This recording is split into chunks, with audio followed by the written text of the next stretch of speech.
Sebelum menonton video selanjutnya, jangan lupa like, subscribe, dan share video ini sebanyak-banyaknya ya. Bab 2. Setelah sarapan, Dinar dan keluarganya pun bergegas menuju rumah Damar. Pak Hartoyo memberhentikan mobil Ma di depan rumah mewah yang tampak terlihat sepi. Mereka keluar dari dalam mobil memperhatikan sekitar rumah dari celah gerbang yang terkunci. Sepertinya tidak ada orang, ujar Pak Hartoyo seraya melirik pos keamanan di sana yang juga tampak kosong. Kemana mereka? Dinar mengerutkan keningnya tak mengerti. Dinar memutar pandangannya, lalu melihat tetangga Damar yang keluar dari rumahnya. Tunggu sebentar, Dinar bergegas menghampiri wanita yang rumahnya tepat di samping rumah Damar. Permisi Bu. Wanita paruh baya itu menoleh, menatap Dinar yang berdiri di hadapannya. Kamu pacarnya Damar ya? Tanya wanita tersebut, yang sering melihat Dinar beberapa kali berkunjung ke rumah Damar. Benar, saya ingin bertemu Damar, tapi sepertinya rumahnya kosong. Oh, rumahnya memang kosong.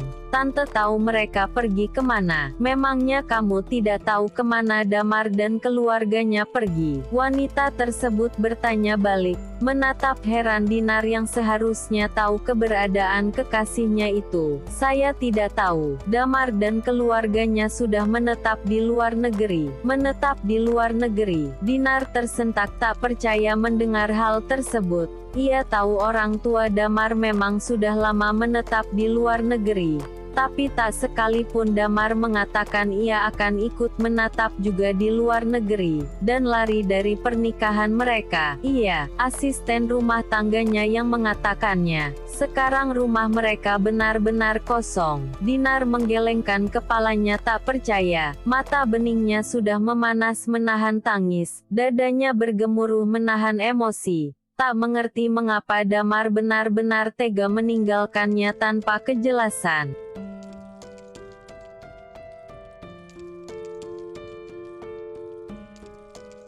Saya permisi, ujar wanita tersebut berlalu pergi dari hadapan Dinar. Dinar, bagaimana? Apa yang terjadi? Tanya Bu Anita menghampiri Dinar yang hanya diam mematung. Dinar, kemana Damar? Pak Hartoyo pun menghampiri. Dinar tetap tak menjawab. Ia memeluk erat sang ibu yang berdiri di hadapannya. Damar pergi ke luar negeri Mah dan menetap di sana dengan keluarganya. Jelas Dinar terbata-bata. Tak dapat lagi menahan air matanya yang berjatuhan. Apa? Ibu Anita melepaskan peluknya. Damar menetap di luar negeri. Tanyanya tak percaya, menatap Dinar yang hanya tertunduk dan mengangguk pelan.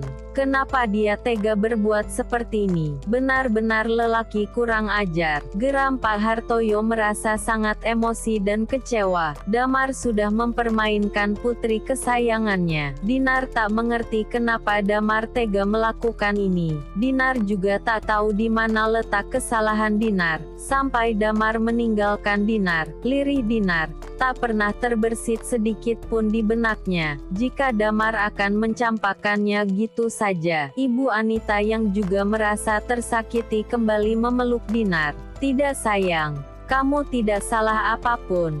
Pria brengsek itu yang salah sudah mencampakkan putri cantik Mama, ujar Bu Anita mengusap punggung Dinar, berusaha menenangkan Dinar yang masih menangis terseduh-seduh di peluknya. Sudahlah Dinar, lupakan pria itu, dia tidak pantas untukmu.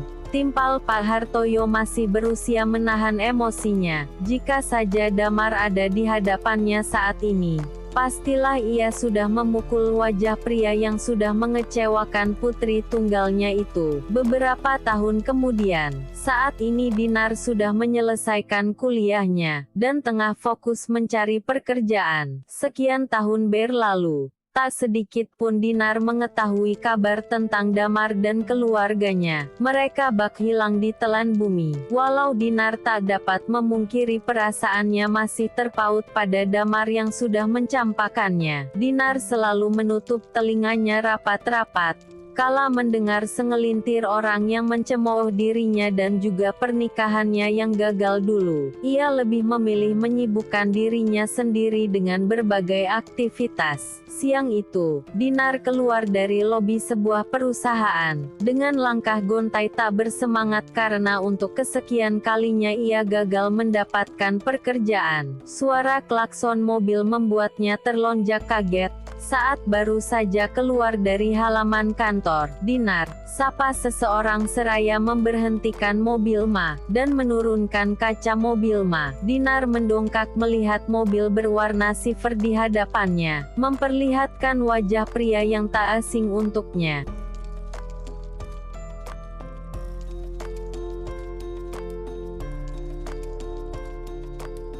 Darwin. Pria berparas maskulin itu tersenyum tipis, lalu keluar dari mobil Ma. Kamu ngapain di sini? Oh, aku baru saja interview. Oh ya, lalu, tanya Darwin antusias. Tahu jika sudah lama Dinar mencari pekerjaan. Begitulah, Dinar mengangkat bahunya dengan wajah lesu. Oh, lagi-lagi Dinar gagal mendapatkan pekerjaan. Membuat Darwin semakin merasa iba. Ya udahlah, mending kita makan. Aku traktir. Ajak Darwin mencoba menghibur gadis cantik di hadapannya itu. Enggak deh, aku mau langsung pulang aja. Tolaknya, hendak beranjak pergi. Ayolah Dir, sekali ini aja. Buru-buru Darwin menahan pergelangan tangan Dinar. Ayolah, ada yang mau aku omongin. Mungkin setelah ini kita enggak akan bertemu lagi. Bujuknya dengan wajah melemas. Tidak akan bertemu lagi. Sontak saja Dinar sedikit terkejut mendengar ucapan pria yang selama beberapa tahun ini dekat dengannya. Darwin Wijaya, teman satu sekolah SMA sekaligus teman satu kampusnya. Mereka sudah saling mengenal, namun tidak terlalu dekat terlebih saat Dinar masih menjadi kekasih Damar. Namun saat Darwin mengetahui tentang pernikahan Dinar yang gagal, pria itu terus mencoba masuk ke dalam hidup Dinar. Walau Dinar masih kerap bersikap acuh, dan tak dapat menerima pria manapun di hidupnya. Maksudnya apa? Kamu mau pergi? Tanya Dinar penasaran. Udahlah, kamu ikut aku aja, nanti aku jelasin. Darwin tersenyum penuh misteri. Ya udah deh, didorong rasa penasaran. Dinar pun mengikuti ajakan Darwin untuk makan siang bersama. Mereka masuk ke dalam mobil dan menuju sebuah resto siang itu. Tak berapa lama mobil tersebut berhenti di sebuah resto yang dipilih Darwin. Kamu pesan apa aja yang kamu suka, sepuasnya, ujar Darwin menyodorkan daftar menu pada Dinar yang duduk di hadapannya. Terserah kamu aja deh, aku enggak selera, jawab Dinar dengan nada malas. Darwin pun memilihkan beberapa menu untuk gadis yang sudah lama disukainya itu. Udah deh to the point aja, apa maksud kamu tadi bilang kita enggak akan ketemu lagi? Tanya kembali Dinar. Kamu cantik kalau lagi penasaran gitu, ujar Darwin dengan gombalan recehnya. Darwin, sentak Dinar, gemas. Darwin justru terkekeh melihat ekspresi Dinar. Ya udah, aku pulang aja deh. Dengan wajah kesal Dinar berdiri dari duduknya. Aku dapat pekerjaan di luar kota, ujar cepat Darwin seraya menahan pergelangan tangan Dinar. Dan aku akan mengambil pekerjaan itu. Lanjutnya, apa? Dinar memandang tak percaya pria di hadapannya itu. Sampai saat ini ia memang tak memiliki perasaan apapun pada Darwin. Tapi Darwinlah yang selama ini selalu setia menemaninya, saat Damar mencampakkannya gitu saja. Dan kali ini ia harus kembali kehilangan pria yang sudah dianggap sahabat baiknya. Jangan bercanda kamu, seru Dinar. Namun Darwin hanya meresponnya dengan seulas senyum.